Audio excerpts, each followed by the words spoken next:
Professeur, pour revenir à cette proposition d'utilisation de la chloroquine comme traitement pour le coronavirus, que pensez-vous? Comment se fait-il qu'il y ait un débat d'experts actuellement, un débat entre scientifiques et médecins, quant à l'utilité et à l'efficacité de ce traitement? Écoutez, je pense qu'il y a un malentendu que l'on peut concevoir quand on ne fait pas partie du monde scientifique et qu'on appelle ça la communauté scientifique ou les experts au sens large.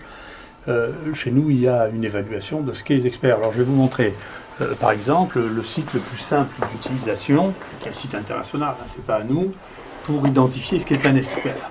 Donc vous tapez sur Google, sur Internet, Expertscape, et puis dedans, donc Expertscape, vous rentrez le mot-clé. Pour les maladies infectieuses transmissibles, ça s'appelle Communicable Disease.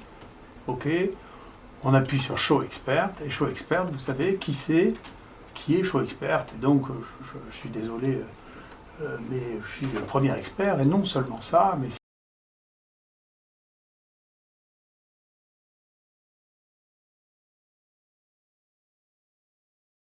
si vous regardez dans les endroits dans lesquels ça se passe, en particulier vous regardez à Marseille, vous voyez, eh bien vous trouvez que les seuls experts mondiaux qui soient lisibles en France dans cette zone-là sont ceux de Marseille. Vous voyez. Et donc quand on marque une en réalité c'est Marseille, et donc Université d'Aix-Marseille, vous voyez que les seuls experts visibles en France, vous voyez, sont des experts qui sont ici, les 5 visibles au niveau mondial de l'expertise dans ce domaine-là, et c'est lui dans les maladies transmissibles. Et si vous regardez ensuite dans virus, vous regardez qui sont les experts mondiaux présents en France, et si vous regardez dans antibiotiques, vous verrez quels sont les experts mondiaux trouvés en France, et si vous regardez à Communicable Disease Emerging, vous verrez que les seuls experts mondiaux sont à Marseille, de France sont à Marseille. Donc c'est intéressant, mais ce qui est un expert pour une télévision ou pour un groupe, c'est une chose, ce qui est un expert pour la science, c'est une autre chose.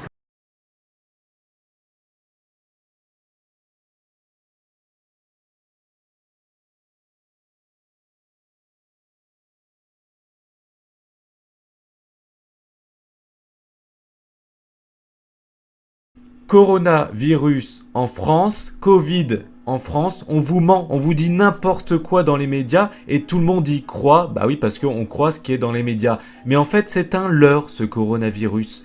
Et oui, on fait sonner une cloche d'un côté, donc tout le monde regarde la cloche, alors que ce qui se passe c'est vraiment à l'opposé de la cloche. Donc c'est un leurre ce coronavirus en France, on vous dit n'importe quoi, voilà pourquoi je vais vous partager la vérité. Pourquoi les médias nous montrent ce petit poisson qui est faux ou font sonner cette cloche pour qu'on regarde ailleurs? Eh bien parce que les médias, vous devez savoir que ils appartiennent à 10 milliardaires français et qui ont fait fortune dans différents secteurs, dont la banque. Il faut savoir que Crédit Mutuel, qui est une banque, possède 50% des journaux de province. Donc oui, il y a une banque qui détient 50% des journaux. Il y a le secteur du luxe, des cosmétiques, de la téléphonie, et tout ça, ils détiennent en fait des médias, si c'est TV, radio, journaux. Voilà la preuve. C'est des milliardaires qui détiennent au final tout ce qu'on voit à la télé, tout ce qu'on voit à la radio, on entend à la radio, tout ce qu'on lit dans les médias, papier. Et ils cachent quoi en fait ces gens? Ils cachent quoi ces milliardaires? Je vous dirai pourquoi ils nous cachent ça tout à l'heure, mais là je vais vous dire qu'est-ce qu'ils cachent. C'est quoi l'opposé du leur? Eh bien c'est qu'en fait on est en crise et ils veulent pas nous le dire. Depuis 2008, quand il y a eu la crise des subprimes en 2008 et qui a chamboulé le monde entier et qui a fait entre autres en faillite la Grèce et les banques de la Grèce, eh bien au final nous sommes, ça c'est notre croissance, hein. C'est le produit intérieur brut, vous voyez qu'il chute depuis 2008. Depuis 2008, on n'arrive pas à s'en remettre de cette crise. Donc, aujourd'hui, on est dans une situation pire qu'en 2008. Mais ça, ils ne veulent pas nous le dire. Ensuite, les taux d'intérêt, les taux bancaires, réduisent énormément. Dans le passé, on pouvait avoir des taux de 5-6%, et aujourd'hui, nous sommes à 1%, même moins de 1%. Pour 20 ans, qui Pourquoi une banque prête aux gens de l'argent en leur faisant payer que 1% en 20 ans? C'est rien. En fait, les banques peuvent même plus payer. Elles sont fragiles, elles sont fragilisées du coup. C'est pour ça que les banques vendent d'autres choses. Vendent des trucs mobiles, des assurances, des kebabs sur la plage. Et le fait que, il y ait énormément de personnes qui puissent du coup faire des emprunts bancaires parce que le taux est énormément réduit, ils veulent que énormément de personnes, empruntent parce que pour relancer la croissance, comme on l'a vu ici, ça crée des bulles. Des bulles immobilières, c'est pour ça que le prix de l'immobilier a énormément augmenté. Ça crée des bulles des actions, où là j'ai mis 2008, mais depuis 2008, vous voyez que le cours n'a quasiment pas chuté. Ça crée des bulles, sauf que ces bulles, au bout d'un moment, elles vont exploser. Parce que ça ne peut pas durer éternellement. Et si le marché des actions, parce que le marché financier, en fait, c'est ce qui gouverne le monde, si ce marché crache, et il va cracher au bout d'un moment, c'est peut-être le coronavirus en France et dans le monde entier qui va faire ce déclencheur de la crise boursière et sanitaire. En fait, c'est la crise sanitaire qui a créé la crise boursière et financière et bancaire par la suite. Et ça crée aussi de la dette publique. Donc, il faut voir la dette publique en France comme une entreprise.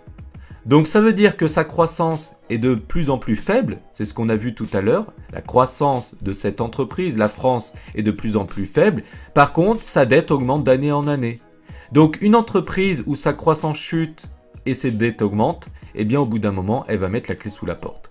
Donc c'est ça qui nous cache. Et là, vous pouvez voir notre produit intérieur, la dette publique en pourcentage du produit intérieur brut. Nous sommes à 100%.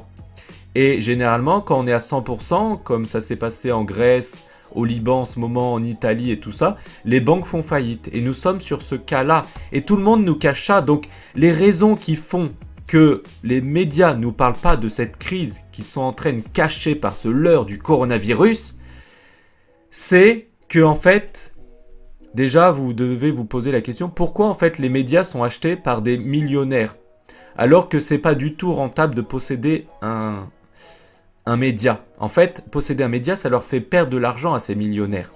Donc pourquoi ils possèdent des médias? Les médias diffusent ce qui les arrange et cachent le reste. D'accord? Donc, ils passent à la télé, ou à la radio, ou dans les journaux, ce qui les arrange. Et comme 80% des gens pensent et croient, et pensent que c'est la vérité ce qu'il y a dans les médias, ils ont le pouvoir de créer la pensée des gens. Et donc, les actions des gens, ou les inactions.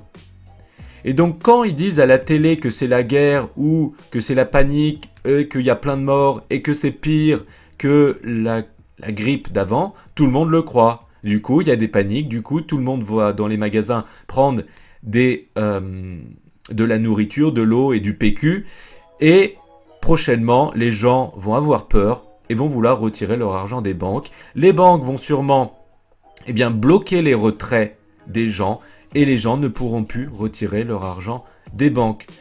Donc, ces milliardaires diffusent des informations dans leur intérêt pour que leur société grandisse. Oups. Et une journaliste de la NBC l'a bien dit, notre travail est de contrôler ce que pensent les gens.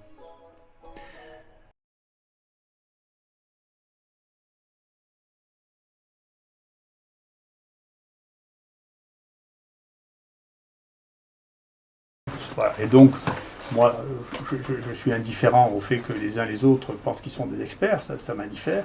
Cela étant, il y a des manières de quantifier le niveau scientifique des gens, qui est facile à évaluer. Il suffit de le regarder pour savoir qui est quoi dans un domaine donné scientifique. Pour quelles raisons vous êtes-vous intéressé et avez-vous communiqué sur la question de la chloroquine? La chloroquine est un médicament avec lequel je travaille depuis longtemps.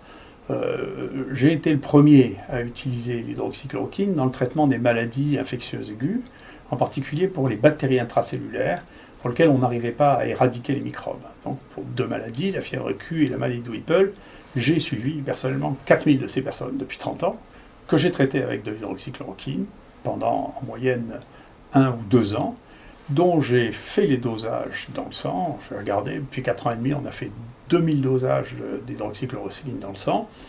Et donc j'ai une énorme expérience de ce médicament dans les infections. Et depuis longtemps, on pense que ce qui marche pour les bactéries intracellulaires, c'est-à-dire qu'ils se multiplient dans les cellules, doit marcher pour les gros virus parce qu'ils rentrent par les mêmes mécanismes, ils vivent dans les mêmes vacuoles. Et la chloroquine influence le sac dans lequel se logent les microbes qui rentrent dans les cellules. Et donc ça fait 13 ans qu'on a écrit notre première revue avec Jean-Marc Rollin sur l'usage potentiel de la chloroquine dans les infections virales. Et ensuite on a suivi ce sujet, et quand les Chinois ont publié leurs tests sur le coronavirus chinois dans le journal Cell, hein, c'est pas de la fantaisie, c'était le 4e coronavirus qui était testé pour la chloroquine, des coronavirus qui circulent beaucoup en France, qui sont des coronavirus humains, qui sont très communs, un qui était le SARS et un qui est maintenant le coronavirus chinois. Donc c'est 4 virus différents, testés par des équipes différentes, qui donnent des résultats qui sont comparables. Et comme la concentration dont on a besoin pour empêcher la culture du virus au laboratoire est une concentration qu'on peut atteindre avec les doses que nous utilisons pour le traitement des malades, c'était assez logique de passer à ça. Comme en plus de ça, c'est des médicaments dont on connaît la sécurité, dont on connaît le dosage, parce qu'ils sont extrêmement utilisés, bien entendu. Les Chinois qui avaient fait une déclaration dès la publication de l'efficacité de la chloroquine, ont dit on va tout de suite l'essayer. C'est ce qu'ils ont fait. Et peut-on faire confiance aux Chinois lorsqu'ils disent qu'il faut essayer la chloroquine et qu'il faut l'utiliser ? Si vous voulez, c'est insultant comme question. Ces gens se posent cette question. Si c'était une maladie purement américaine, qu'il n'y ait que les Américains qui aient soigné cette maladie, et que le Center for Disease Control ou le président des États-Unis disent écoutez, maintenant il faut traiter ces malades avec ça, personne ne discuterait ça. Là, que des gens qui n'ont jamais traité une infection à coronavirus aient une opinion sur les gens qui ont 20 essais en cours et pour lesquels les éléments ont été suffisants pour que le gouvernement et tous les experts chinois, c'est des experts qui corrélent au coronavirus, hein, pas que sur le papier, c'est leur métier, hein, prennent une position officielle en disant maintenant il faut traiter avec de la chloroquine les infections à coronavirus, c'est déraisonnable de dire écoutez, les Chinois on s'en fiche. Non, c'est pas comme ça. Après, bien entendu, chacun sait qu'entre le moment où on a les premiers résultats et le moment où on fait une publication internationale acceptée, il faut un certain temps. Il est bien possible que la finalisation de l'ensemble de cette publication arrive au moment où il n'y aura plus du tout de coronavirus parce que le temps se sera réchauffé. Donc, bien entendu, ils ont pris une mesure de santé publique qui est de communiquer aussi rapidement que possible, comme on le fait dans un congrès. Donc tout le monde fait ça. C'est simplement parce que c'est les Chinois qui font ça que, je sais pas, les gens disent c'est pas sûr parce que c'est les Chinois. Donc pour l'instant, comme il n'y a pas d'autre alternative qui soit crédible, entre donner un médicament qui a été testé par les gens qui ont le plus de connaissances au monde sur une maladie et essayer une nouvelle molécule en disant écoutez, peut-être que cette nouvelle molécule marche, il faut revenir à une réflexion basique, si vous voulez, qui n'est pas une réunion d'opinion, mais une réunion de factuellement, qu'est-ce que vous avez qui vous permet de dire que le gouvernement chinois et tous les scientifiques chinois qui font une information prioritaire se trompent. Si vous étiez touché par le coronavirus, prendriez-vous de la chloroquine ? Oui. Merci.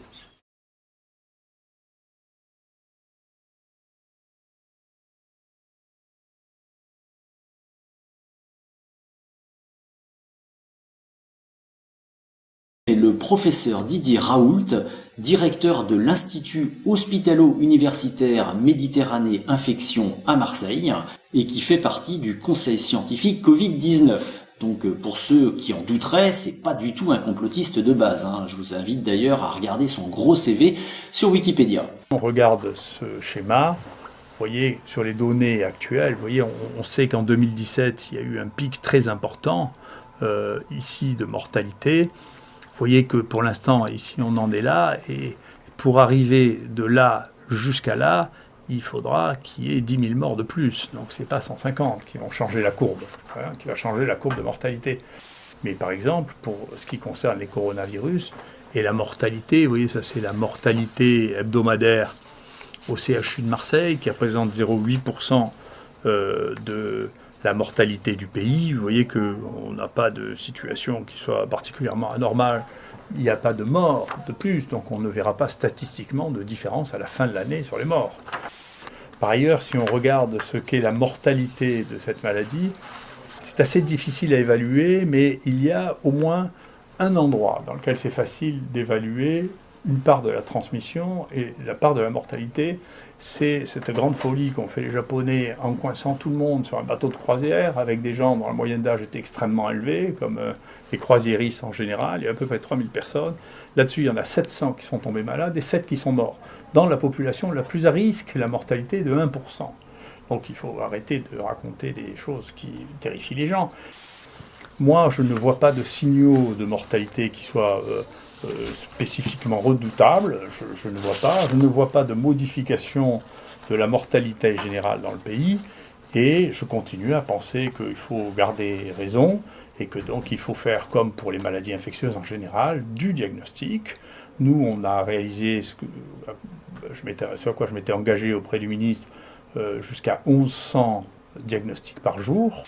Donc il y a des vraies mesures logistiques, pragmatiques, rationnelles à mettre en place et à traiter ça comme une maladie normale. Mais si en même temps on met le feu en disant vous allez tous mourir, même les gens qui reçoivent les prélèvements vont avoir peur, vont se mettre droit de retrait. Les gens... Donc c'est pas possible d'affoler la population avec une chose donc, qui ne changera pas les statistiques de mortalité. À la fin, il n'y aura pas plus de morts que ce qu'il y a eu les années précédentes. C'est pas vrai. La question de dire écoutez, si vous êtes malade, restez à la maison. Et attendez que ça passe, et si ça devient grave, on vous fera en réanimation, ça n'est pas une réponse. Les 3 pays dont la situation n'est pas contrôlée actuellement, c'est l'Italie, la France et l'Espagne. Donc c'est probablement pas des modèles. Donc le confinement en Italie, ça n'empêche pas qu'il continue à avoir une évolution exponentielle. Il continue à avoir une évolution exponentielle en France et en Espagne. Et ces 3 pays ont décidé de mettre au premier plan le confinement. On peut se poser la question s'il ne faut pas réfléchir maintenant, accepter de changer d'opinion, ce qui est une forme d'intelligence sous la pression des événements, et repartir sur ce qu'a fait la Corée, c'est-à-dire multiplier les tests, traiter les gens et n'isoler que les